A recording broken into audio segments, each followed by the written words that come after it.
Those that know me well might have been surprised to see their favourite podcaster crawling out of bed at some ungodly hour, ready to see the sun playing peekaboo over the rooftops. But when there's a free day out in the offing, you won't see me slouching around in bed. Oh no, not me. My employer had organised a weekend away in the far north of Beijing, and at the appointed hour, when I would normally have been far away in Zazaland, I could be seen striding manfully to the coach that was to whisk us away to the delights to come. Our first stop was to be an area some 60 kilometres north of the city centre called Huairou, which nestles into the hills in Beijing's backyard garden. To be more specific, we were going to a small town called Yangsong, which has one or two things going for it, if you read the blurb. The first thing it has going for it, as far as I am concerned, is the variety of beautiful, or gaudy, depending on your point of view, street lights that are the equal of anything to be found in Manila, my nominated street lamp capital of the world. The second thing it has going for it is Fitang World Studio, the home of China Film Group Corporation, the most comprehensive and extensive state-owned film enterprise in China. Opened in 2005, it has visions of becoming the biggest and most integrated film and television program production and post-production base in the world. No lesser mortals than Angelina Jolie, Keanu Reeves and Jackie Chan have all filmed here. Indeed, Jackie is apparently on set as we're shown around the studio lots. But we have a tight schedule ahead of us, and I can't make the time to meet him. Sorry, Jackie, you'll just have to live with your disappointment. Universal Studios this is definitely not. Instead, we're shown room after room filled with costumes and props from a plethora of Chinese classics and other memorable occasions, such as costumes actually worn during the Beijing Olympics. Wow! To the outfit worn by Confucius in that Chinese classic, not to mention collections of old radios and even a typewriter that I'm sure I used to own many eons ago. We are taken to a lot made up as an old Chinese restaurant that is so good they just don't want to dismantle it, and then to a rainforest where a no climbing notice pinned to one of the trees possibly explains the absence of monkeys. We walk around an open lot representing a street in old Shanghai, where just meters away they are constructing a polystyrene version of the Dongzhimen Gate in Beijing as it might have looked 150 years ago. But lest we overdose on excitement, we are whisked away from this amazing living museum and brought back to reality. We get back into the coach and are driven all of 200 metres to a hotel for lunch. It's been hungry work walking through rainforests, so we settle our sit-upons into velvet cushions and wait as plate after plate is brought to the table. Pig's trotters for openers, chicken's feet, duck livers, tofu, chilled beans, something unmentionable that is brown and sticky, something else unmentionable that is orange and less sticky, pickled cabbage, fish heads with crunchy eyes, and of course rice, all washed down with a bottle or three of Asahi beer. Oh, yummy, yummy. Suitably replete, our next port of call is a classic car museum, or a 3 minutes drive away. The Beijing Museum of Classic Cars, which was opened 2 years ago, features a collection of 160 cars with prominence given to famous makes such as Dongfang Hong, Fenghuang and Hongqi, as well as some slightly older European models. We're shown a couple of Austin 7s and a Citroën de Chevaux sporting a Mongolian number plate, which the Chinese think is so funny. If you couldn't get your shopping through the door, you simply lifted off the roof, says Luo Wentao, the private owner by way of an interpreter, and fell about laughing, as he must have done on countless other retellings on previous occasions. One of Mr. Luo's prized possessions is a cart dating back to the Qing dynasty. Saved from destruction by overzealous Red Guards during the Cultural Revolution by someone cleverly carving in a quotation from the great helmsman onto the wooden front crossmember, as the said Guards revered their leader somewhat more than a priceless piece of history. Pride of place goes to various Hongqi, or red flag, sedans that have ferried famous leaders through the streets of Beijing. There's even a car that has carried Mao himself, as well as his good lady wife. But once again, all good things must come to an end, and with tears in our eyes, we're soon hurried around another couple of streets, this time to Beijing Deer World theme park, or should that be factory? The entrance reminds me of Snow World in the UAE's Al Quwain, with its plastic sea lions and penguins.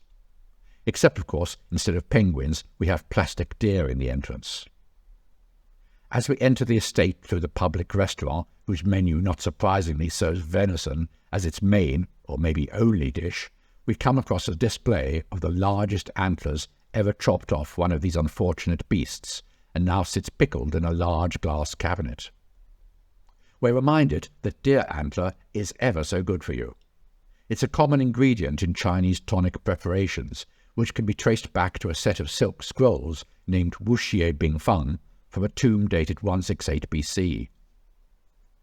Deer farms started in the mid-16th century in China during the Ming Dynasty period. Soon after, Wu Kun included a recipe in his famous book Yi Fan Kao, Study of Prescriptions, 1584, which combines deer antler and tortoise shell plus 2 bone-like materials rich in gelatin. The recipe? Deer antler, or lu jiao, 5 kilograms. Tortoise plastron, guiban, 2 kilograms. Lycium fruit, gu jizi, 1.5 kilograms. Ginseng, ren shen, 0.5 kilogram. This formula is said to replenish yin and essence, tonify qi and strengthen yang. But all I can think of is that it reminds me of something straight out of Mrs. Beeton. Crack 24 eggs into a large bowl, yada yada.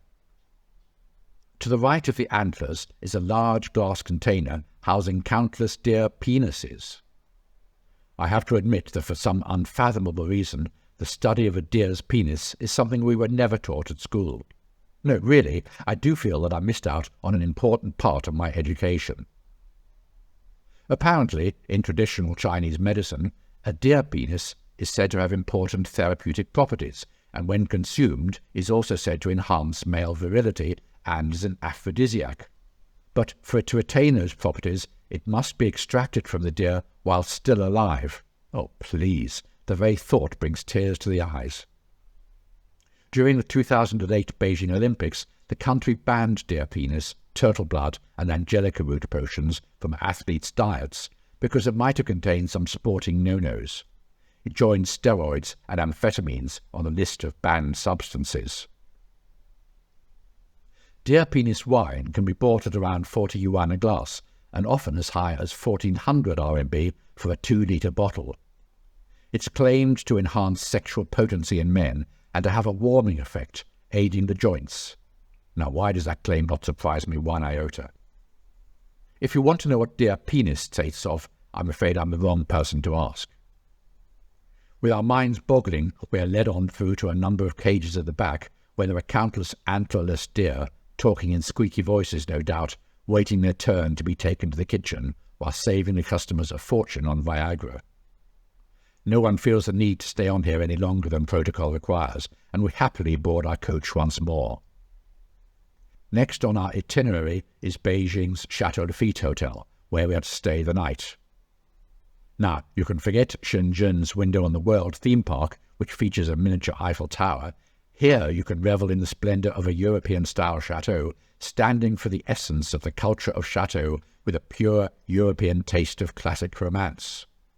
It's based, we are told, on Chateau Laffitte Rothschild, with Fontainebleau Palace-style's east and west wings, excelling in its magnificent edifice and splendid decorations, where no one can ignore the beauty and attractiveness in this magical chateau that is enhanced by the long row of spectacular Baroque arches, the elegantly decorated carpet flower beds, the pathways paved by stone-white cobblestones, and the vividly sculpted statues of ancient Greek gods and goddesses.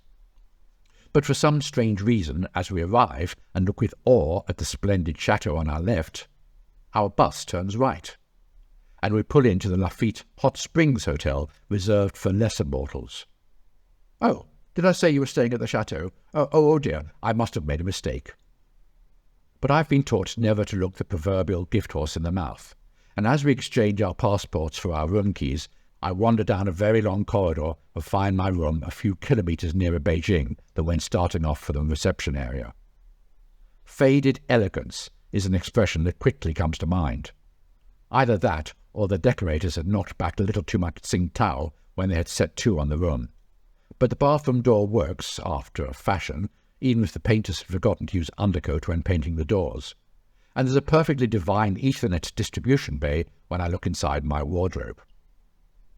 I sleep well that night, and the following morning go to breakfast, where, as well as a full Chinese brunch, they serve toast and jam for the Western guests, together with hot orange juice and tepid coffee. One problem is how to spread butter on your toast using the chopsticks provided.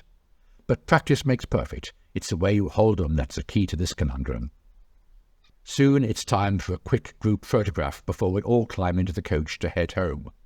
Outside, the trees are turning red, signalling that winter is already drawing close. The temperatures are already touching 4 degrees at night time. But inside the coach, we amuse ourselves by swatting some of the flies that had got stranded here during our visit to Dear World yesterday. All in all, it's been a memorable weekend.